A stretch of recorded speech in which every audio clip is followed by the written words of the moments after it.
Eeppaka fudhattanii galtu. Hin taa'ammoo.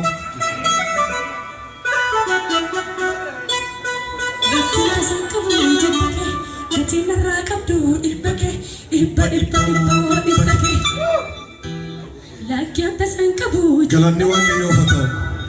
Inni geggeessee waraan nu ga'e kana nu agarsiise Waaqayyo kan eebbifame haa ta'u. Yohaannis boqonnaa tokko lakkoofsa 9 irraa isa jedhu dubbiseen irratti Waaqayyoon kadhannaa ol eebbisna.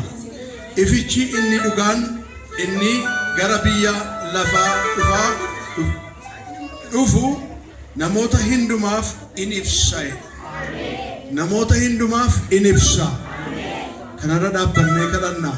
Maqaa Gooftaa Yesuus Kiristoosiin ati nama waan taateef dubbiin Waaqayyoo namoota hundumaaf in ibsa jedha waan ta'eef maqaa Yesuus Kiristoosiin ati nama siif haa eefu. Mana keetiif haa eefu. Jireenya keetiif haa eefu. Hojii keetiif haa eefu. Waanumti dukkanaa'e dubbii kanaan humna dhiiga hoolichaatiin kan ife haa ta'u. Ifichi inni ilma namaatiif dukkana ilma namaa ibsuu dhufe sun har'a mana kee alitu. Gola kee alitu. Jireenya kee keessa alitu. Maqaa Gooftaa Yesuusiin ifa kana fudhadhaa galaa. Maqaa Gooftaa Yesuusiin ifa kanaan kan mormu ifa keetiin kan mormu ifa mana keetii ifa guddina keetii ifa hojii keetii wanti mormu abidda Waaqayyootiin kan nyaatame haa ta'u.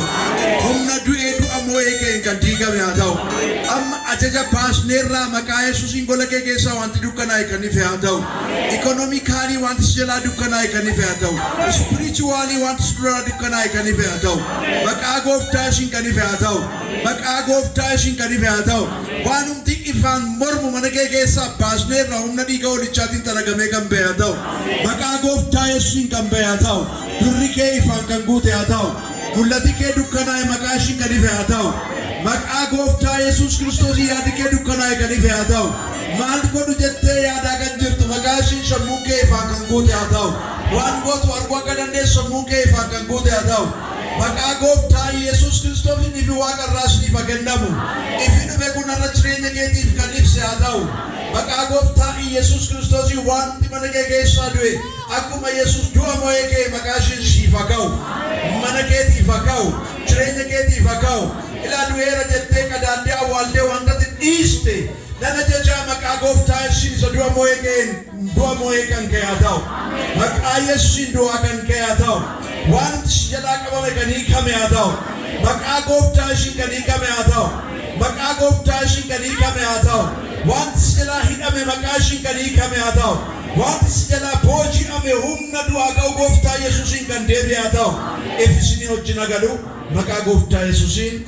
Amen. Engkau bertegapa.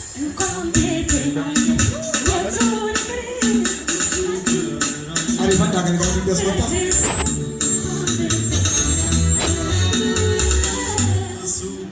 Kalan nasifat. Karena hukum anu gargar, cina aku ya rawan aku tema angke bara-bara na ebifam. Sabne ko siwa gargar ni siya galatu. Garumma sabakan aku tema bara-bara na ufat. Naga gudang sabakan aku mana saya cagan. Dukkan nama mana keserra tamu. Humni bagara cina angkon dukkan nama mana keserra kan cabe tamu. Humni bagara dukkan nama mana keserra hari tu. Dui mana kese indandain, sabini mana kese indandain, camne sin indandain, gatti mana kese ngalun indandain, ibni waqi yo mana kese nasenu. Dumesi mo chadu mesi kana tamana kese bufatu. Dukkana na tergaman dukkana ma asku mana kese rakan ameto. Dukkana na angon dukkana wara na mato. Na kese kana tafurraman karruguta meto. Na gansa bakana afato. Na gamana sani fato. Na gambiya kenya fato. Angon dukkana biya kenya rahat amo. Afato. Nagaan saba kan afatau, nagaan dachee kan afatau, nagaan hawaasa keenya afatau, nagaan maatii keenya afatau.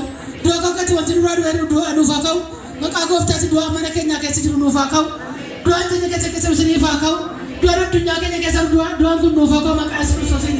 Wanti biyya keetti du'a jiru nuuf haa godhatu, jireenya haa godhatu, humna isiniif haa godhatu, seenaan isaa haa geeddaramu, seenaan keessan haa geeddaramu, humna maqaa Yesuus Kiristoosiin gargaaramaa, gaaffiin deebisiniif haa godhatu. Rakkini mana keessa jiru furmaata siniif argatu siniif eekamuudhaan keessan kan hiikame haa ta'u dhaan mana keessanii haa hiikamu dhaan maatii keessanii haa hiikamu dhaan biyya keenya haa hiikamu dhaan gaaffii keenya haa hiikamu dhaan addunyaa keenya kan hiikame haa ta'u kana waan gootuuf siyaa galatu guyyaa kana guyyaa nagaa nu godhu moo'ichaa nu geggeessi fabara kee iddoo darbii nu wajjin ta'e maqaa gooftaa keenya Yesuus Kiristoos kadhanna.